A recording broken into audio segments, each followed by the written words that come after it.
Praise the lord, హల్లెలూయా. దేవుని నామానికి స్తోత్రాలు. మీ అందరికీ ప్రభు పేరిట వందనాలు తెలియజేస్తున్నాను. Praise the lord. ఈరోజు దేవుని వాక్యం చదువుకుందాం. యెషయా గ్రంథము నుండి 43వ అధ్యాయము 1వ వచనాన్ని జ్ఞాపకం చేసుకుందాం.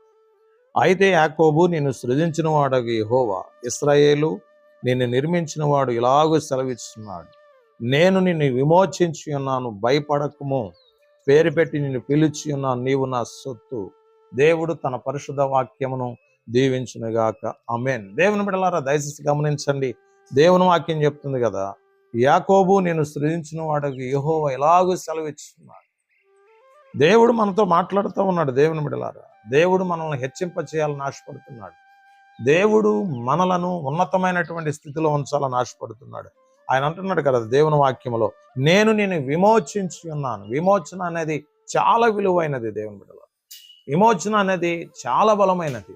నీ జీవితంలో, నా జీవితాల్లో, మన జీవితాల్లో మనం విమోచించబడాలి. విమోచన, క్షమాపణ, పరిశుద్ధాత్మ అభిషేకం మనపైకి వచ్చి మనల్ని ఏం చేస్తుందంటే ముందుకి నడిపించడం ప్రారంభిస్తుంది. ఈరోజు నువ్వు విమోచించబడాలి, క్షమాపణ పొందాలి, పాప క్షమాపణ పొందాలి. నీ జీవితంలో లోక సంబంధమైనటువంటి వ్యసనాల్లో జీవిస్తూ ఉండొచ్చు. అయితే ఈరోజు దేవుడు నిన్ను పిలుస్తున్నాడు. నీవు విమోచించబడాలని దేవుడు పిలుస్తున్నాడు. నీవు పరిశుద్ధపరచబడాలి, నువ్వు నీతిమంతుడిగా మార్చబడాలి, నువ్వు యథార్థవంతుడిగా మార్చబడాలని దేవుని వాక్యం అంటుంది. నేను నిన్ను విమోచించున్నాడు, భయపడకుము. నీవు విమోచించబడ్డావు, నువ్వు భయపడవలసిన అవసరం లేదు. నీ పాపాలు క్షమించబడ్డాయి, నీ దోషాలు క్షమించబడ్డాయి, నువ్వు చేసిన ప్రతి అవినీతి క్షమించబడింది.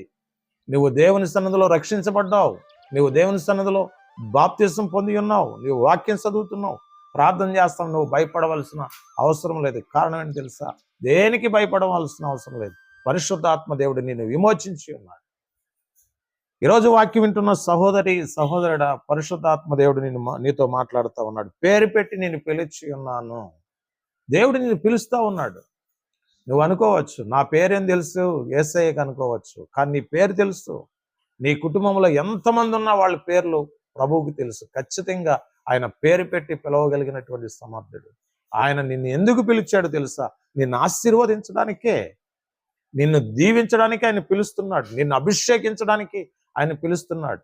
నీ గౌరవాన్ని కాపాడడానికి, నీ పేరును కాపాడడానికి, నీ పరువు ప్రతిష్టతలను కాపాడడానికి ఆయన నిన్ను పేరు పెట్టి పిలుస్తున్నాడు. దేవుని బిడ్డలారా, నీవెక్కడున్నా కానీ ఆయన పేరు పెట్టి పిలుస్తున్నాడు. ఆయన పిలిచినప్పుడు నువ్వు లోబడు, ఖచ్చితంగా దీవించబడతావు.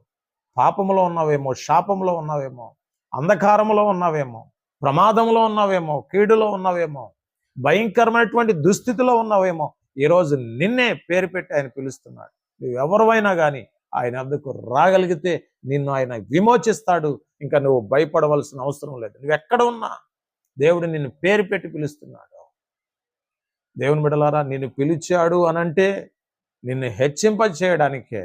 బైబిల్లో చాలా మందిని దేవుడు పిలిచాడు, వారందరినీ ఆశీర్వదించాడు దేవుడు. ఈరోజు నువ్వు ఎవరైనా కానీ దేవునికి లోబడు, ఖచ్చితంగా ప్రభువారు నిన్ను ఆశీర్వదించి ముందుకు నడిపిస్తాడు. మీ అందరి కోసం నేను ప్రార్థన చేయాలని ఆశపడుతున్నాను. తలలు వంచండి, ప్రార్థన చేసుకుందాం. మహాపరిశుద్ధుడైన తండ్రి, మీ పరిశుద్ధమైన, ఉన్నతమైన, శ్రేష్టమైన గణనామానికి స్తోత్రాలు.